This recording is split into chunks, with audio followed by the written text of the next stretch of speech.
அடிக்கிற வெயிலுக்கு சில்டாக குடிச்சே ஆகணும் போல் இருக்குது. பார்த்தா நம்ம வீட்டுக்கு ஆப்போசிட் செக்டர்லேயே ஒரு பையா சோடா கடை போட்டிருக்காங்க.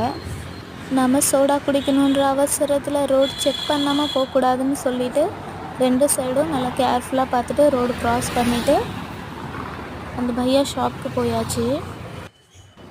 அந்த பையாட்ட போனதுமே கேட்டேன், பையா எந்த சோடா டேஸ்ட்டு சூப்பராக இருக்கும்னு உங்கள் ஷாப்பில்.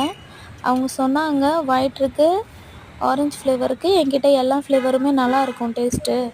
ஆனால் ஸ்பெஷல் வந்து கோந்து கத்திரி சோடான்னு சொன்னாங்க.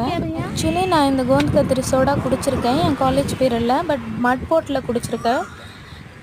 உங்கள் கடையில் இந்த டேஸ்ட் எப்படி இருக்குன்னு கேட்டிருந்தேன். குடிச்சு பார்த்துட்டு சொல்லுங்கள். ரேட் 30 ருபீஸ் தான். குடிச்சு பார்த்துட்டு நீங்கள் கொடுங்கன்னு சொன்னாங்க. ரேட் கூட ரொம்ப கம்மி தான். டேஸ்ட் ஆனால் சூப்பராக இருந்துச்சு, சில்டாகவும் இருந்துச்சு. அடிக்கிற வெயிலுக்கு நேச்சர் ரசிச்சுட்டே குடிக்கும் போது ஒரு ஜாலியாக இருந்துச்சு. அப்படியே அம்மா அப்பாவுக்கு 2 கப் பார்சல் பண்ணிவிட்டு வீட்டுக்கு வாங்கிட்டு வந்துட்டேன்.